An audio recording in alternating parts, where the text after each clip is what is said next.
Thank you for the invitation. It's very nice to be here. I apologize for only arriving on the last day, but I was teaching until yesterday, so you can trust me that I would have rather come earlier. So this is joint work with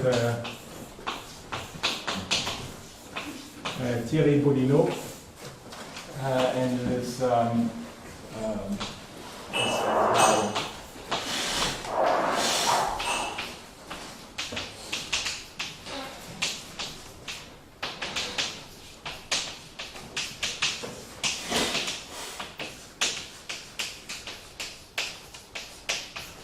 the title is Log-Sobolev Inequality for the Sine-Gordon model, and this talk has basically two parts. The first one is very general and not specific to the Sine-Gordon model, and the second one is specific to the Sine-Gordon model. So let me start with the first one. So we'll consider a measure, so probability measure on Rn, and n is finite but will be very large. And I denote it by nu naught, which will become clear later on. Why that is? The variable is phi, so phi is a vector of phi 1 up to phi n. And it has a density proportional, well, it has a density, and I'll write the density, or typically, or often you write the density as e to the minus h phi d phi, but I would write it as e to the minus a half phi a phi in our product. So this in our product just means sum phi I, aij, phi j, minus v naught of phi, d phi. Of course, you can always do that. You just pick any a, and then nu naught is defined to be whatever it needs to be to make it equal to e to the minus h. But of course, the reason I'm writing this is in anticipation of what will come later on. A, I'd like you to think of as something like a Laplace operator, and V will be a potential, and N will be a large number of finite but large number of points approximating, say, if you like, R2, RD, or continuous space or discrete space, it doesn't matter for the moment. Okay, so, and then, well, there's a very beautiful and a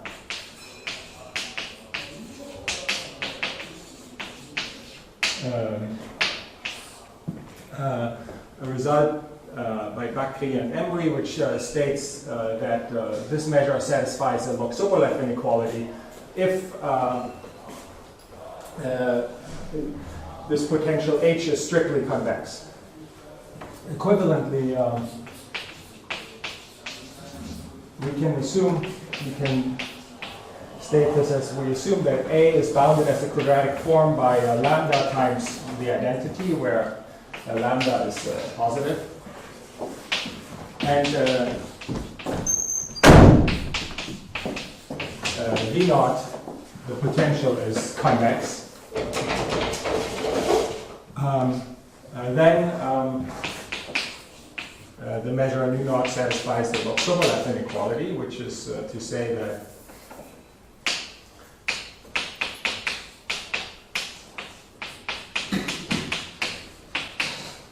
the relative entropy of a measure f d nu with respect to nu is bounded by the Dirichlet form, or the Fisher information, which is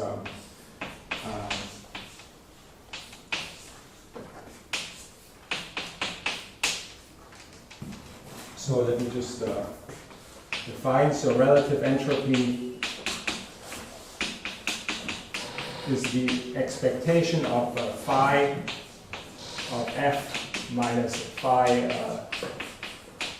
the expectation of f where phi is x log x.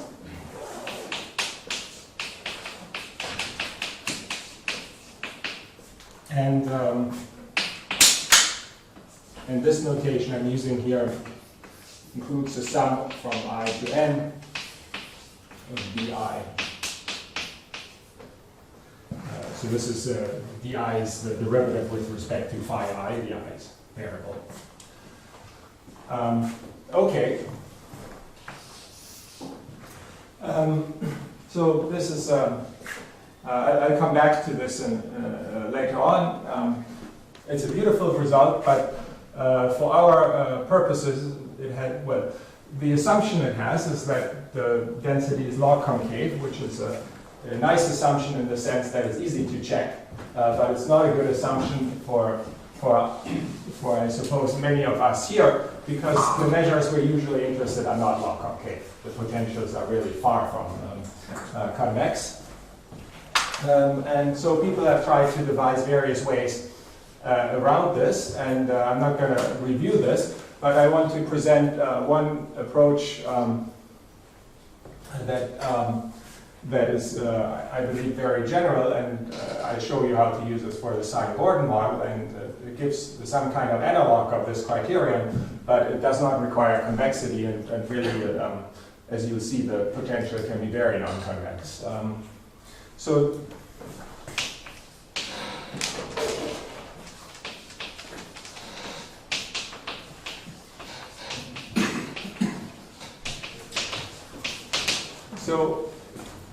I'll define the renormalized potential as follows. So first, the first observation is, well, this the way I've written the measure, it has one part which is basically a Gaussian measure, and then it has a perturbation with respect to this Gaussian measure. And this Gaussian measure has covariance A inverse. And I will decompose this covariance, A inverse, as, well, e to the minus SA ds. And I will call this the heat kernel decomposition of A inverse, because as I mentioned in the applications we're really interested in, A is something like a Laplace operator. So in this integral, you're basically integrating the heat kernel. So this is the decomposition of A inverse, and we can also look at what happens if we take the integral, and maybe I'll call this heat kernel also C dot S, for reasons which will become known. Because I also want to define CT, which is the same integral only up to t rather than infinity of C dot of t, which, or in other words, of the heat kernel e to the minus S dA. And then, so with respect to this decomposition, the renormalized potential, which is Vt, which is a function of phi, which is an Rn, is defined as the Gaussian expectation. So this notation, E subscript covariance, means take the expectation with respect to a Gaussian field with this covariance of e to the minus v naught of phi plus zeta, where the Gaussian field is zeta and phi is fixed on both sides. So maybe to emphasize, let me write it like this. So this applies to zeta. So this is the renormalized potential with respect to this heat kernel decomposition. And well, there are a couple of easy remarks I can make, which is that first of all, this renormalized potential satisfies a PDE, which is the so-called Polchinski equation. And secondly, if we start with a potential that's convex, it will remain convex for all times. So first of all, this is the Polchinski equation. This renormalized potential satisfies this Polchinski equation, which I would write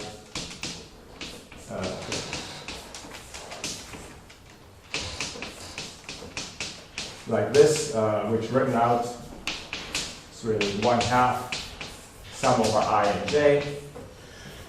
C dot, which is really the heat kernel, so it's e to the minus TA ij, and then we take the second derivative with respect to v minus the product of the first and second. So this is the Polchinski equation.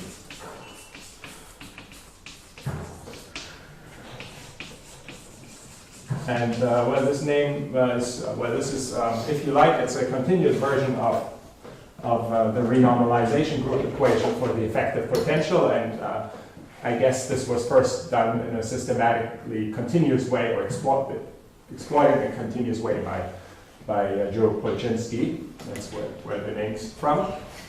And so this is the first remark, that this effective potential is explicitly defined like this, but equivalently, essentially, it satisfies the Polchinski equation. And the second remark is that if V naught is convex, then Vt is convex for all t. There's various ways to see this, and it's not very difficult. One way to see it is if you look at this formula. This is basically, well, this is a Gaussian measure. Here, in the case that we assume that V naught is convex, we have a convolution of a Gaussian with a convex measure. So in other words, it's a marginal of a log-concave measure, which is log-concave by the Braskamp-Wheat inequality. But you can also derive this using the maximum principle for this equation, if you prefer. Anyway, it's true, and various ways to see it.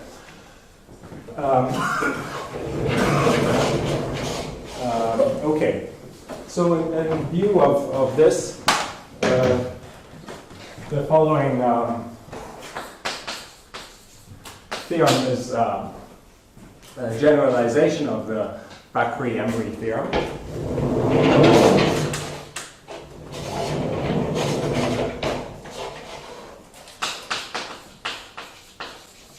So again, we assume that A is bigger than lambda times the identity.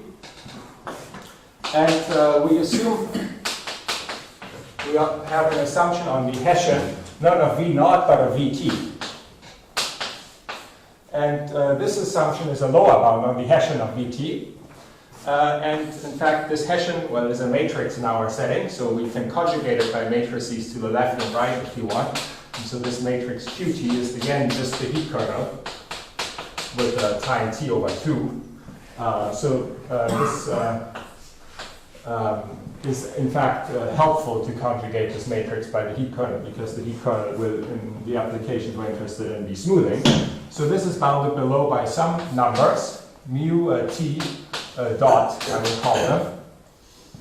And the main main point I want to emphasize is these mu t dot, they can be negative.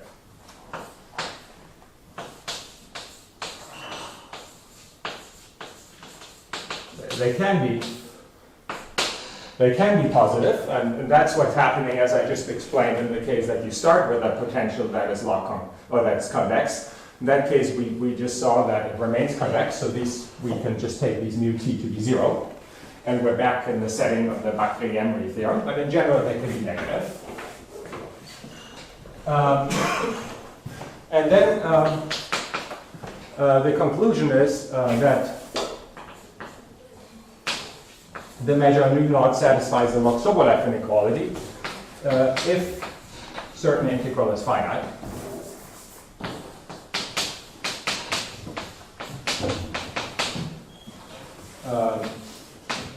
So there's a constant gamma, which I'll just say what it is in a second.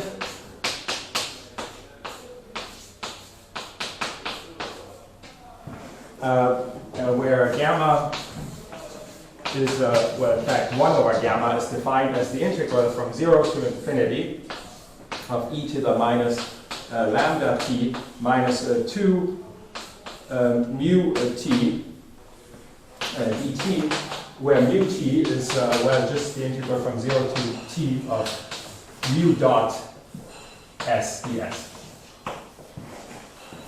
So let me pause for a second. If we go back to the case that we started with the convex potential, all these mu's are non-negative, these mu's are non-negative too. We just get the integral of e to the minus lambda t.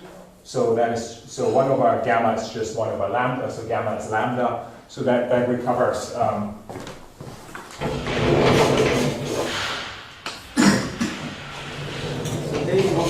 Hessian uniform in this phi? Or? Yes. So yes, that is that's important. Uniform in phi. And you really can't allow for any kind of no.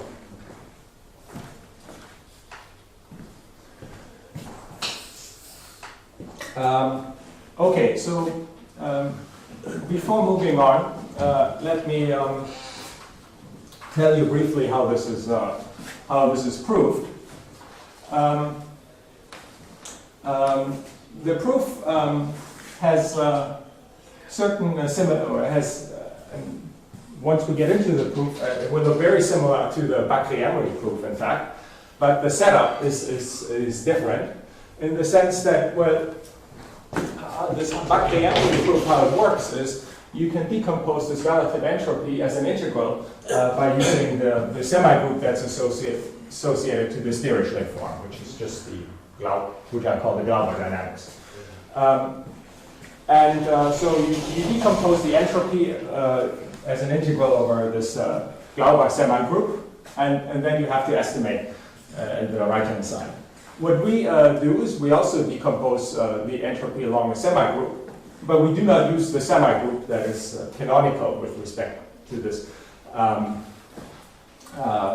Dirichlet form, but one that in fact looks very different. We use a semi-group that's basically associated, it's basically the linearized Polchinski equation, which is, if you like, the renormalization semi-group.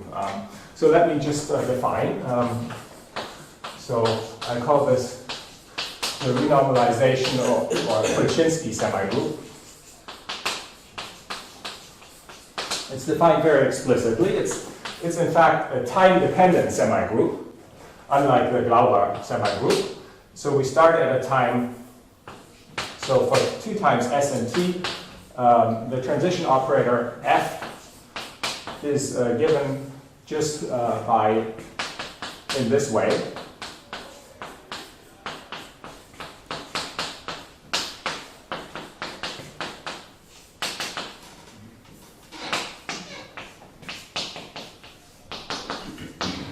And again, this expectation acts on zeta with phi fixed on both sides. So this, you can just check, this defines a time-dependent semi-group. In fact, so it's a time-dependent semi-group. It has a time-dependent generator, if you want. And this time-dependent generator is just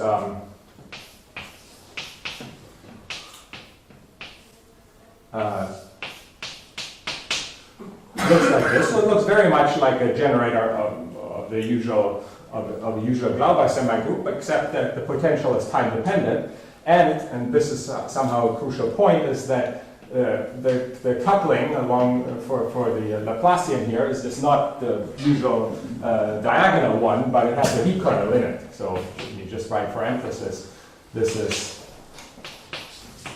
Ij, then there's a heat kernel. Then we have the second derivative, so there's a v, Then we have a second derivative, and then we have the derivative, we have a 2 here, the derivative of v. So this is a semi-group with this time-dependent generator. We also have what I call the renormalized measure. It's just basically, so this will be called nu t. So the expectation with respect to this measure is just defined as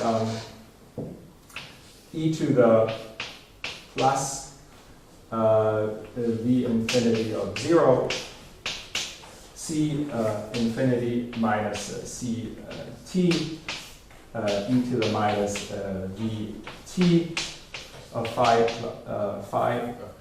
well, we call it zeta, half of zeta. So basically what I've put here is exactly what you need to put to, so that if you integrate p, okay, let me just write it down.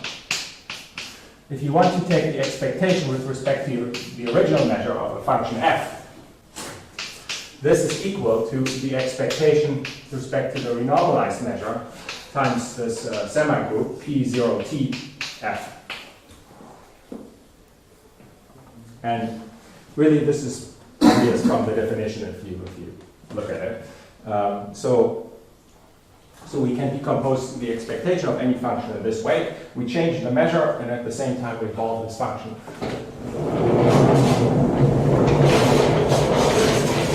according to this Polchinski or renormalization semigroup. And now we can decompose the relative entropy with respect to the full measure along this flow.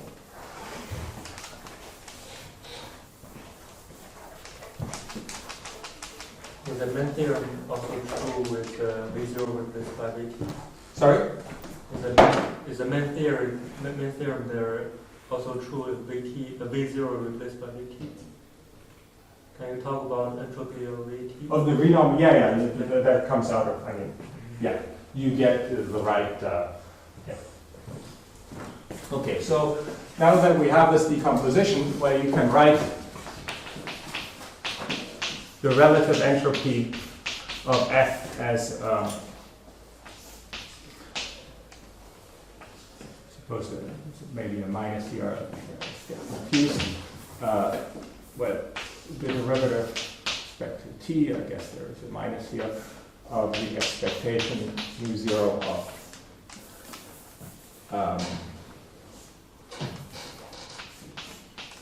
sorry, it's nu s or nu t of phi of p0 t f dt.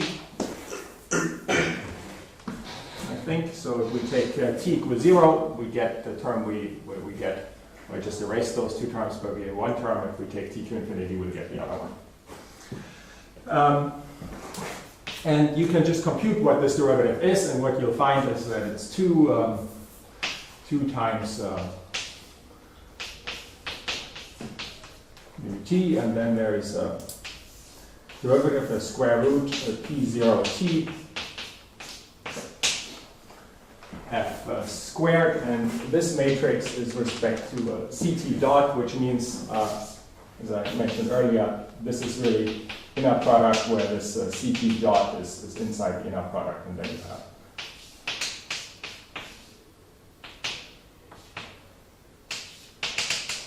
And so this is very much like what the Bakry and Emery do, except they don't use the Polchinski semigroup, but they use the Glauber semigroup.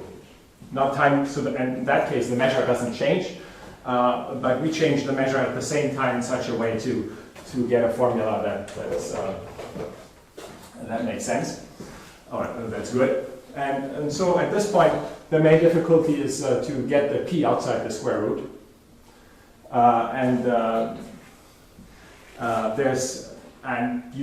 We do this in this case in exactly the same way as you would do this in the Bakry-Emery setup. It's a nice and beautiful computation. You can prove it in different ways. And the upshot is that you can bound this thing here by e to the minus some lambda dot t, which in our case is time dependent since the potentials are time dependent. And then the P0t comes out. And the F. I think that's it. And the CT dot changes to CT0. And then we plug this in. These two measures combine to the full measure, and we're basically integrating. I guess there's no dot here. So this lambda dot is just what appears in the integral there. So this lambda t is lambda t minus e2 ut or something. And so this is like Bakry-Emery. There's maybe one caveat that I should add is that usually, I mean, so in our case, the Dirichlet form on the right-hand side is time dependent as well, which usually it isn't. And in fact, so you get extra terms because of this if you run through the Bakry-Emery argument. And it turns out that if this, in our case, CT dot satisfies the heat equation, And you get two extra terms, they just can't, well, they just combine in the right way because the CT dot satisfies the heat equation. So like Bakry Emery, but also use that CT dot satisfies the heat equation. Okay. So I've given you a sketch of the proof of that theorem. If you've seen this Bakry-Emery proof before, you can complete the details from what I've told you. Otherwise, it's a beautiful argument to look at. But anyway, so we have this theorem up there, which is, as I explained, more general in the sense that the potential doesn't have to be convex. All that matters is that that integral is finite. Well, it has an assumption, which is that you need to control these renormalized potentials. Yes? When you do Bakry-Emery, there is a beautiful computation with commutators that magically cancels. Here, also it's the same computation. It's the same. I mean, you do the same computation, only the potential depends on time, but it doesn't matter because it's for fixed time. It's the same computation, really. Okay. So I've explained it's in this sense more general, but it has this assumption, which is that we need to control the renormalized potential. And well, if V is convex, I told you it's easy to get to see that it remains convex. But when the examples, or what we're interested in, is if V is not convex. And the example I show you is the Sine-Gordon model in the continuum, where it will look really very non-convex, and we can control the integral nonetheless. But I think this would also be useful. So, for example, if you just look at one variable, for a non-convex potential, then Bakry-Emery doesn't apply, but there are standard criteria to get around this, like the Holly stroke and so on.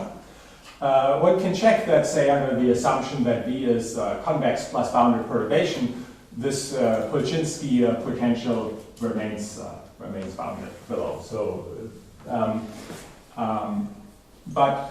it would be interesting to have a more systematic understanding of how to control this renormalized potential in the sense of Hessians.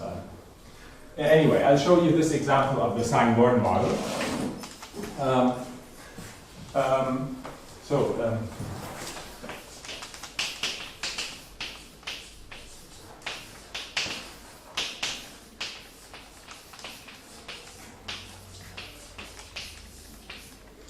So what is the Sine-Gordon model?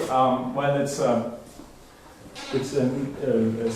interesting example of a two-dimensional quantum field theory, if you want. For my purposes, I will define it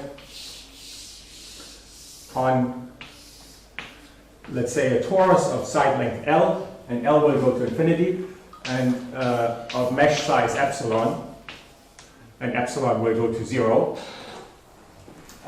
So I'm in fact only looking at the regularized version, regularized in ultraviolet and infrared, but all estimates are uniform in L and epsilon. So we look at this discretized torus omega epsilon L, and so this is a finite set.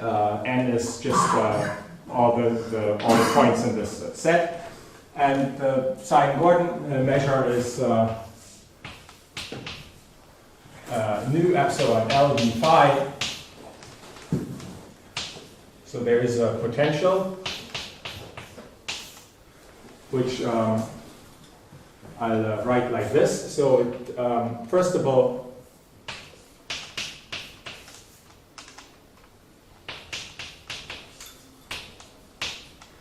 summing over all points in this discretized torus, and I'm normalizing the sum so that it looks like an integral, Riemann integral.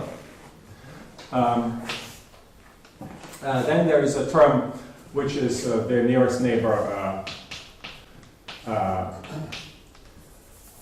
coupling. So if you want, it's phi x minus Laplace epsilon phi x. So where this, probably a half here, where this Laplace epsilon is, well, the usual lattice Laplacian with nearest neighbors, and dividing by epsilon squared for every bond, because that's the right discretization.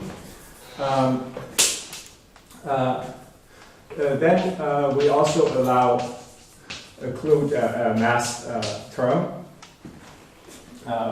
which is helpful, in fact.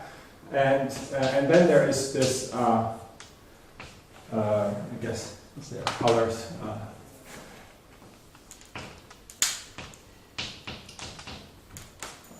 It's a bit wet. Would be hard to erase.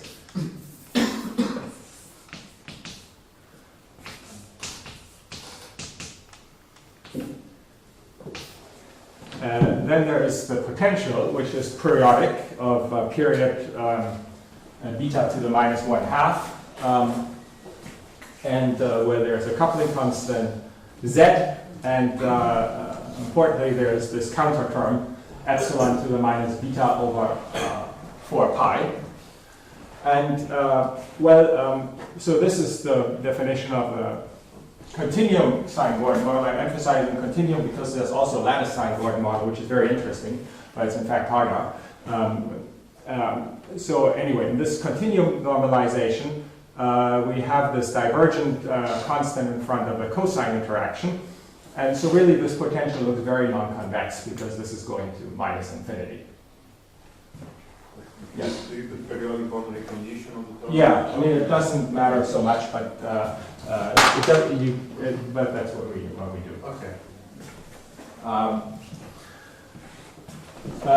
Okay, so this is the continuum Sine-Gordon model.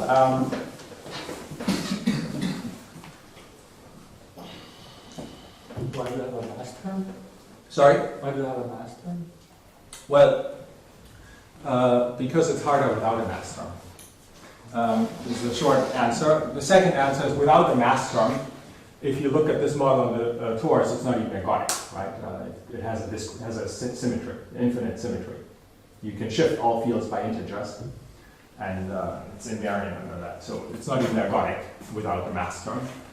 So you have to do something. But instead of doing that, you could put on without mass, but with boundary condition, would it work the same? Or so you could do boundary condition. I mean, it's not exactly the same, but you could do something. But anyway, you have to. I mean,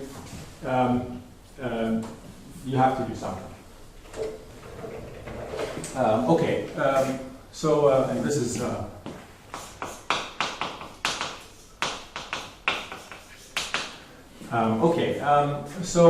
First, I mean, a fact, or I guess it's a theorem, and there's many people who were involved, is that epsilon goes to 0 and L goes to infinity. This converges to a non-Gaussian measure on, say, Schwartz space distributions on R2, and that's the if M is not 0, the massive Sine-Gordon model. So many, I'm not going to write them down. Let me just say who was involved. Is the first papers go back to Fröhlich and Seiler and Fröhlich, and there were many works, or a number of works, by the Italian school of renormalization, which is Niccolò, Galavotti, Benfatto, and a few others. It was studied by Dimmock and Hurd. It was studied by Bridges and Kennedy. And there recently the connection with Gaussian multiplicative chaos by Rothbargers, Lacroix, and others. So there's many works which I'm summarizing here somewhat informally, which is that if beta is less than 8 pi, and assumptions which include that the coupling constant may have to be small and that, or m has to be sufficiently large, that maybe you're on a torus and so on. So I'm not going to write this down, all of this.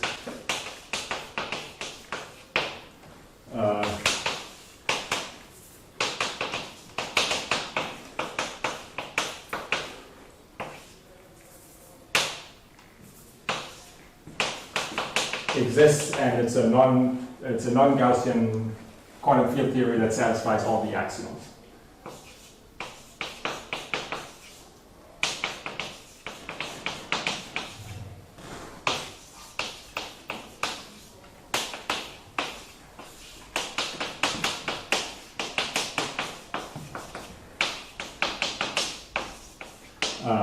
Okay, I'll leave it at this.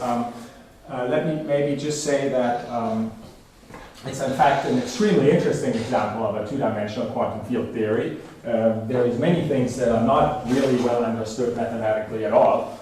For example, there's this famous Coleman correspondence or bosonization, which relates this model in a conjecturally exact way to the massive Turing model, which is a fermionic quantum field theory. In an exact way, all correlation functions are identical. This is known in very restricted regimes, which is for beta close to 4 pi and with a sort of mass term and so on. There's some works on that. Mastro, Pietro, Falco, and so on, and Fato.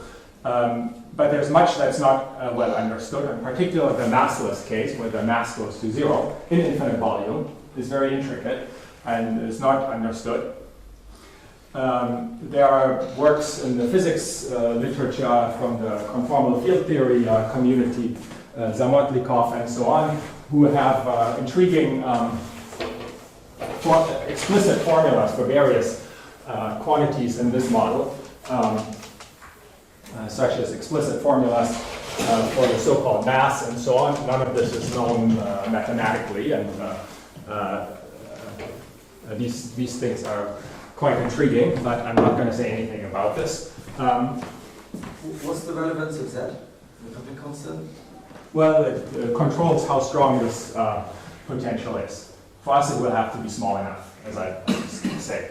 Okay, so what we study is, well, we want to prove a Log-Sobolev inequality for this measure, so we consider this as an interesting example where really it looks quite far from anything you could hope to do using the classical techniques, which we applied our theorem.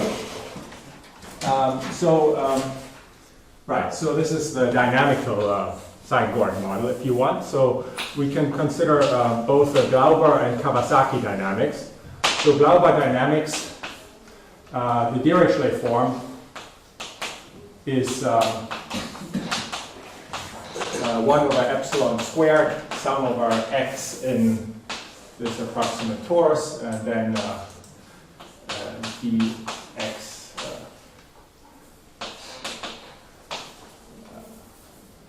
This would be the Glauber-Dirichlet form, and if you write down the system of SPDEs, this is really I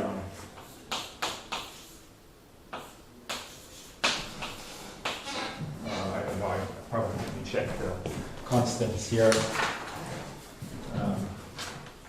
So I guess the way I wrote it there is a plus or minus 2z squared beta epsilon.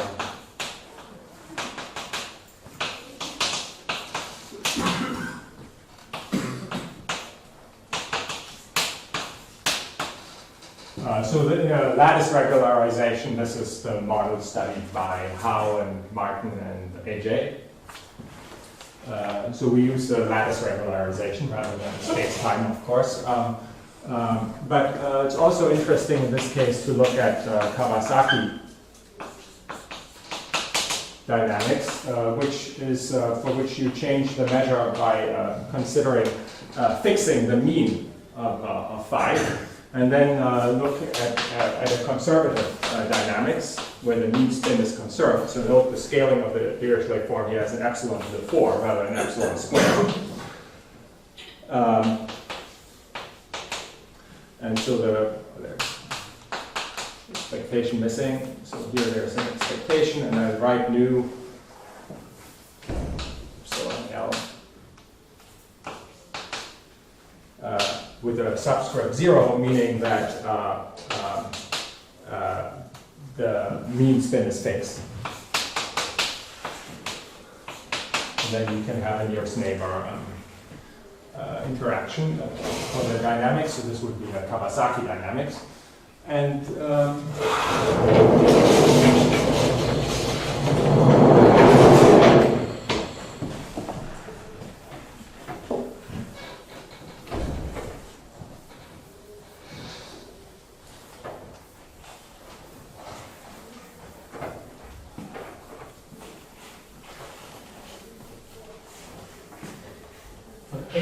is it exactly 8 pi or is it renormalized value?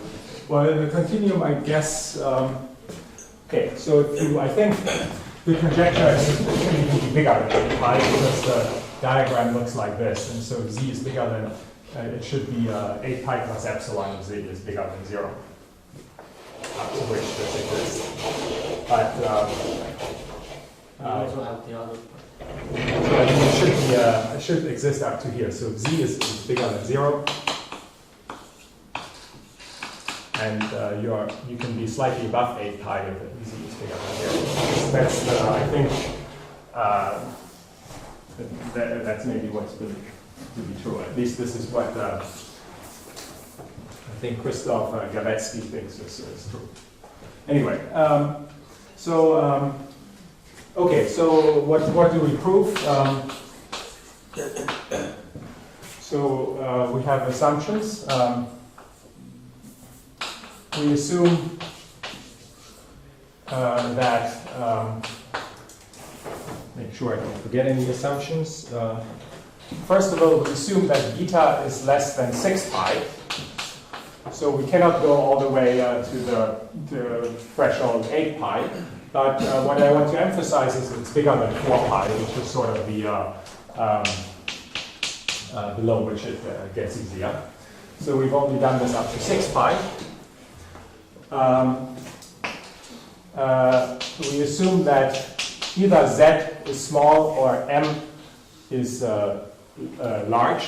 So this is z times m to the minus 2 is small.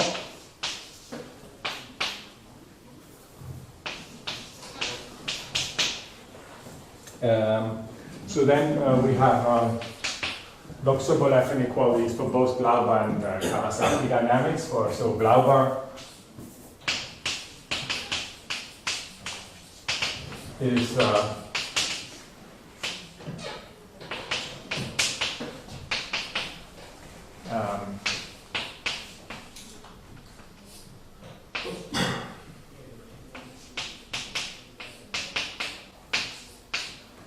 where the Log-Sobolev constant gamma epsilon behaves as m squared plus order z m to the beta over 4 pi.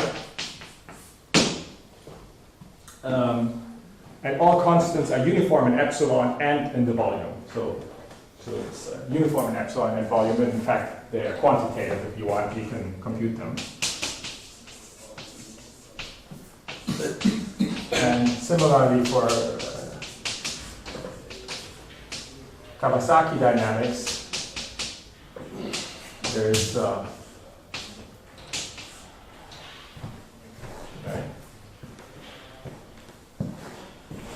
So right. And in this case, the Log-Sobolev constant has the typical Kawasaki scaling, which in this case is it is not uniform. It's uniform epsilon, but not uniform in L, and that's probably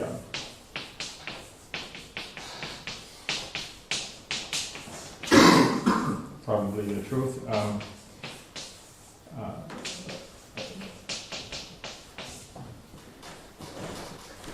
Okay.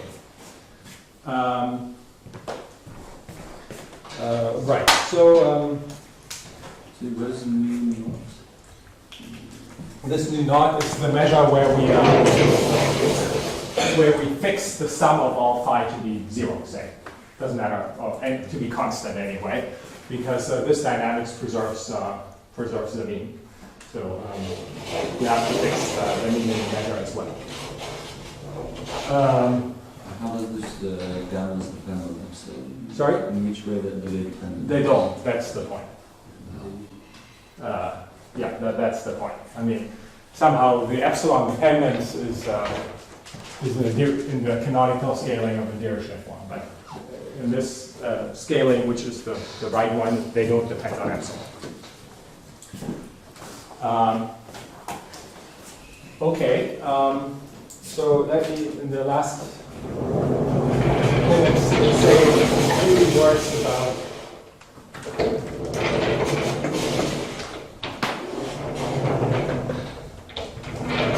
the proof. So we want to apply the theorem, which I hopefully usually happens, but this time I paid attention not to erase it, so it's still there. So we want to apply that theorem. We choose, great, the measure is also still there. So we choose the first two, the quadratic terms as A, and the rest is V0. Make the obvious choice somehow.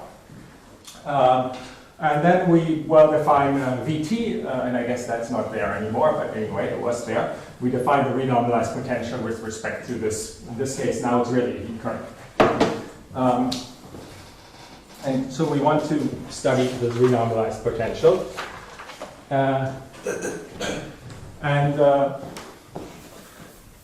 There's a very beautiful approach by Bridges and Kennedy to do this. And we use this approach.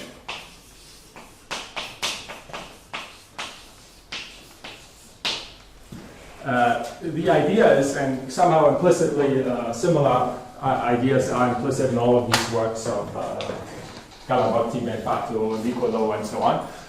We want to write Vt, which is a function of phi, as a Fourier series. But it's a Fourier series in infinite dimensions, if you want. So the right Fourier series is not how you would probably naively write it down, but I'll tell you what it is. So it's a sum of Vn, and Vn of phi is so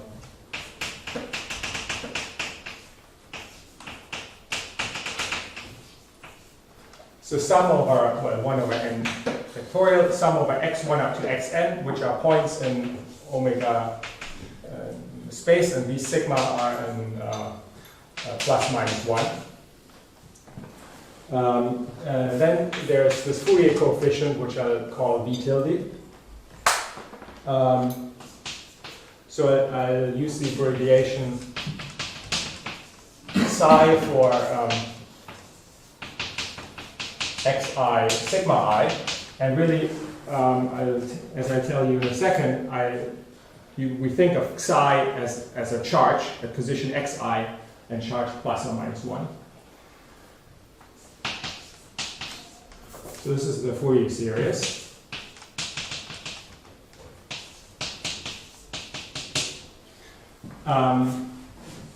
So the picture is really, so we have n charges with positions and charge. And then we look at the Polchinski equation in terms of the Fourier coefficients. And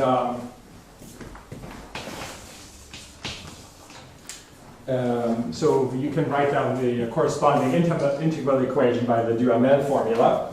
And essentially, okay, so since I guess I have 2 more minutes, so maybe let me not write this down, but explain this in words, since I'm not going to go through the details anyway. So this is the starting point. Now we look at we write down the Polchinski equation in terms of the Fourier coefficients. We write it as an integral equation. It becomes a nice equation in terms of the integral equation, and you can estimate inductively. N0 will be trivial. N1 is explicit. You can also write down explicitly what N1 is. And then N2 is only depends on n is equal to 1, and 3 depends on n is equal to 1 and 2, and so on. And there's an inductive way to do these estimates, and in fact it's pretty simple if beta is less than 4 pi. It's essentially, you can regard this as some kind of Cauchy-Kovalevsky argument that constructs the solution to the Polchinski equation in the space of an analytic function. Something like this. It's in a quantified way here. And so that's basically sufficient for beta less than 4 pi. For beta bigger than 4 pi, it's more. You have to be more careful because there are cancellations which result from neutral charge configurations like this that one has to be quite careful about. And we have only done this up to 6 pi, where somehow you only need to control the terms up to n equals 4 or so carefully, and after that it's more or less the same. And for higher beta you'd have to control more terms more carefully, and probably in a more systematic, and certainly in a more systematic way than the way that we've done it. In any case, the upshot is one can control this equation in a quite naive way, and in fact this way is, and this is what Bridges and Kennedy observed in that paper, is equivalent to sort of an iterated Meyer expansion for the Yukawa gas. But anyway, I'm not going to go into this.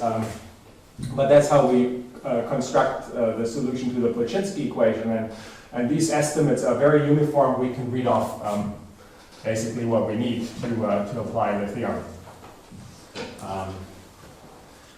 So I guess my time is up, so I stop here.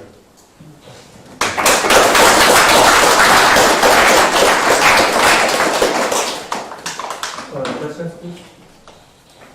So 2 naive ones. Where's the t dependence in this Fourier expansion? Well, so this is, I mean, so here, so there's a t here. So, and then in this diagram you drew with this z and beta, what's the flat line? Because it's not z equals 0, right? which? When you drew for how, you drew the yes. Oh, this one. Yeah, that's actually, this is z, Yeah. 0, and beta. But then z equals 0, you have no interaction. Is that not true? From the way you wrote it down? Right. Yeah, but okay, this is in the limit as z goes to 0 anyway. Yeah. Okay. Okay, now, so, okay, so the less naive one. Yeah. Where do you actually see the L infinity control in the Hessian in the estimate? well, these estimates are basically sort of L1 type estimates in Fourier space. Okay. So they give an L, I mean, they basically give uniform control of all the derivatives and so on. It's much more control than we need for this criterion. Mm-hmm. Okay. But so, for example, a nice question is for you could ask for 5, 4, 3 or something like that. I believe that should that the criterion is still satisfied. I don't see any reason why it couldn't be. But this approach is not going. This approach doesn't work because we're using like heavily this bounded or this Fourier expansion. You'd have to do something different, and somehow the difficulty is for 5-4 basically all looks the same once you're on a regime of a double well where the field is small, but once the field gets large, it should be much more convex, but you cannot bound it from above. You need to bound it from below, and somehow bounding something from below is harder than bounding it from above and below. Right. So anyway, so that's it's an interesting question to check this for the 5-4 model, for example. Would be an interesting question. So maybe you just said, what does you get a multi dot here? What does it look like for small t? Sorry? In your application, I guess you apply this criterion, and what do you get as a multi dot for this model? They are so the mu-t dots are. It's a bit. They basically remain uniformly bounded in the correct scaling. So that's where the, I mean, here, I guess where I wrote it down, the error terms, they're basically integrated up mu-t dot. So the whole integral is 1 plus order z and the beta. So they remain very small. So the dot, not just the integral, but even the dot itself. Well, the dot is smaller than, because the integral is basically estimate. I mean, No, for t equals 0, it's good. sorry? For t equals 0, this is very large, right? It's actually not so large because it's a continuum problem. There's an epsilon to the d in front of them. So it's actually so this is a big difference between the ultraviolet problem, the infrared problem, making the ultraviolet problem much easier because there's an epsilon to the d here. What do you expect for the not the continuum problem, but the infrared problem? Well, I expect that at the critical point, the Log-Sobolev constant of spectral gap blows up with the sort of the same or similar asymptotics as in the static case, but we did this in a hierarchical setting, but in the infrared problem, the interaction is much stronger than in this case. We don't know how to control. I still believe, I believe it's true. There's no way I can imagine that it would go wrong, but it's hard we don't know how to control the Hessian in a sufficiently uniform way there. Yeah. So something which is well, I found it bad about the Bakry Emery is that to prove the spectral gap inequality and the Log-Sobolev inequality is equally difficult in the Bakry Emery space. Yeah. Here is the same. Yeah. That would be good or bad depending on the. Yeah, exactly. It means that if the Log-Sobolev constant is different from the spectral gap, this is of no use. But yeah.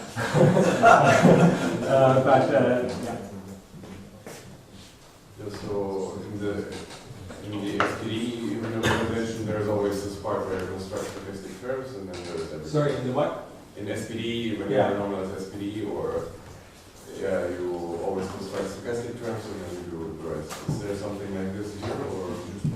Yeah. Well, not exactly. It's slightly different, right?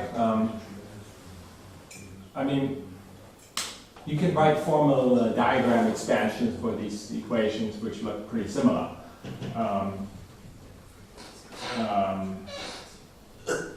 But somehow here, I think one of the key differences, and in fact this is essential for us, is that the noise is integrated out. We're not, the noise doesn't stay random. So if you do the SPDE or the renormalization, the noise just stays there, right? You condition on good things happening for the noise, and that's it. You don't integrate over the noise. So, for example, if you look at Anti-Kupian's approach, which is maybe in spirit closest to compare, It doesn't integrate noise. It doesn't integrate the noise, and we do, and that's the main point, because as you integrate the noise, we gain something, right? Because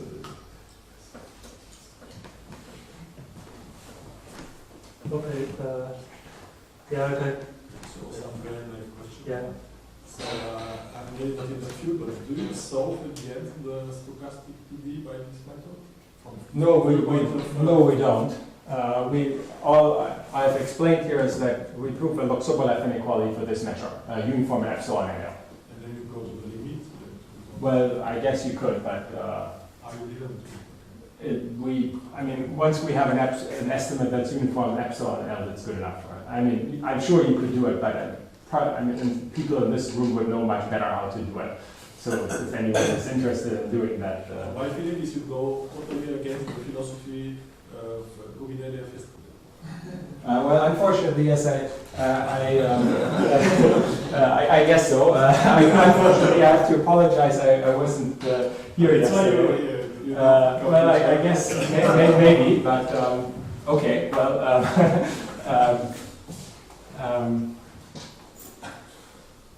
Okay, maybe we just continue discussion in the coffee break.